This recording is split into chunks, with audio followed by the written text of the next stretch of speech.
The teams that are able to nail down a starting quarterback by the end of the spring football are the fortunate ones. Unless there is a returning starter in the fold, the competition more often than not carries over to the summer unless there is a clear and definitive leader in the clubhouse.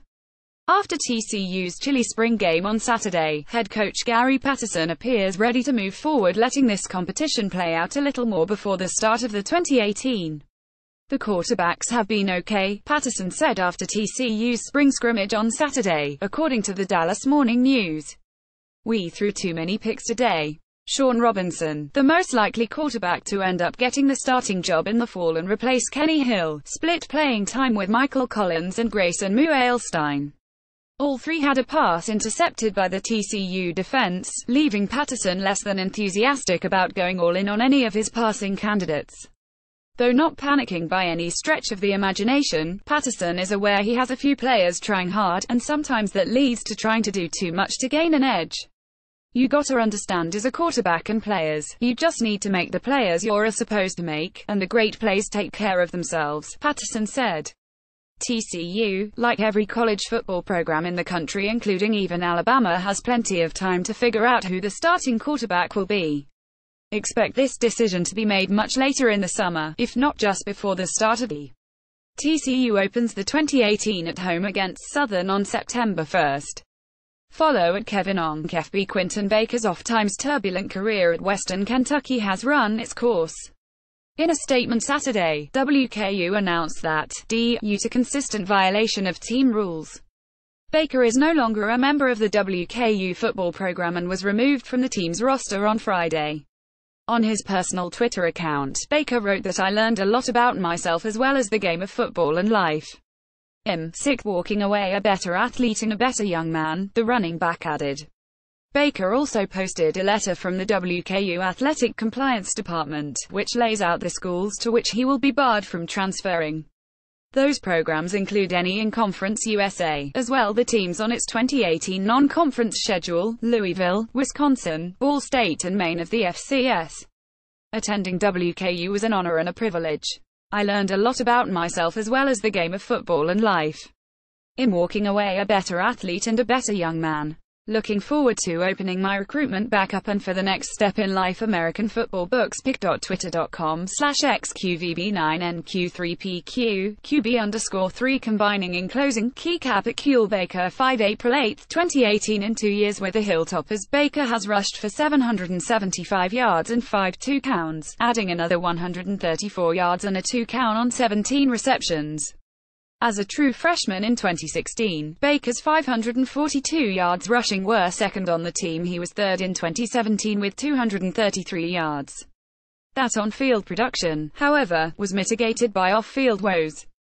In April of 2016, Baker was arrested for driving under the influence and possession of marijuana. In June of last year, he was one of 6 WKU football players indicted in connection to an assault outside of a frat house. He ultimately pleaded guilty to a pair of misdemeanors. As a result of that incident, Baker was suspended for the 2017 opener against Eastern Kentucky. Let's face it, Alabama's biggest kryptonite over the past decade has seemingly been its special teams game, but Alabama has fared quite well in spite of the special teams deficiencies more often than not.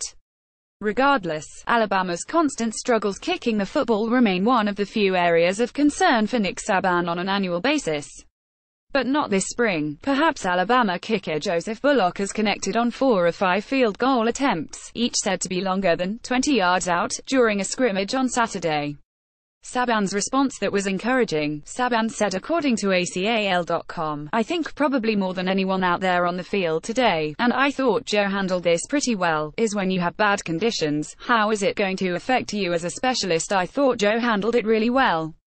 That's really about as close to a glowing review you might get out of Saban at any time of the year, including in spring.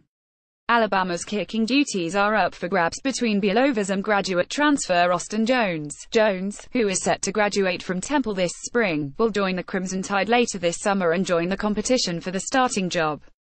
Alabama ranked 90th in the nation in field goal accuracy last, converting 19 of 28 attempts. Jones was Temple's second kicker in 2017, and he converted 4 of 5 attempts for the Owls. Follow at Kevin Onk FB. With a good handful of key offensive players out of action for one reason or another, the Auburn spring game was expected to be highlighted by the effort from the defense. Suffice to say, that was the case on Saturday as the Tigers played the annual spring game in less than ideal weather conditions. Regardless of the level of play from the offensive side of the team, head coach Gus Malzahn is ending the spring feeling confident about what the Tigers may end up doing in the fall. Our defense has a chance to be really good, Malzahn said after the Auburn spring game. From a head coach's standpoint, I feel very good about our overall team. Auburn's first-team defense locked down on Auburn's second-string offensive unit, with the offense already a bit more shallow than Auburn would have preferred, limiting the offense to negative yardage in the first half of the spring game. Defensive lineman Nick Ho recorded a sack that was good for a safety. Auburn played without wide receiver Ryan Davis, back Chandler Cox, and running back Camp Martin due to nagging injuries, and starting quarterback Jarrett Stidham participated in a 7-on-7 prior to the spring game.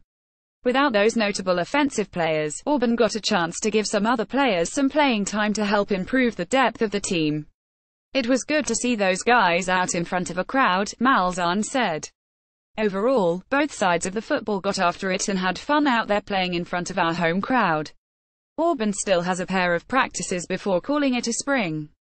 After winning the SEC West in 2017, Auburn looks to become the first team in the division besides Alabama to win back-to-back SEC West division titles. Follow at Kevin Onk FB. The Georgia State Panthers were among the teams holding spring games. The scrimmages on Saturday as the spring football continues this month. As we tend to see from week to week, Georgia State took a chance to have a light-hearted moment during their spring game when they invited men's basketball head coach Ron Hunter to step on the field and see if he can catch a pass. During the spring game, Georgia State quarterback Dan Ellington, a JUCO transfer competing for the starting job, completed one of his 4 two-count passes to Hunter. Yesterday also happened to be Hunter's birthday, so this was a nice present from the football program. Hunter also gets the edge over former South Carolina head coach Steve Spurrier, who botched his attempt at a 2-count catch in the spring game for the Gamecocks. Who will be the next coach to try catching a 2-count in a spring game? Ellington was 21 for 24 for 249 yards and 4 2-counts in the spring game and may have been the leading candidate for the starting job as a result, although head coach Sean Elliott seemed pleased with the performance of all his available quarterbacks, including Aaron Winchester and Jack Walker Sr. Jack Ayers Park sat out of the game with an injury. It takes more than 15 days to let that thing work itself out, Elliott said. Certainly leadership dictates a lot of it. We'll go into fall camp and have 29 practice opportunities before our first game, and the separation will be evident then. Follow at Kevin Onk FB.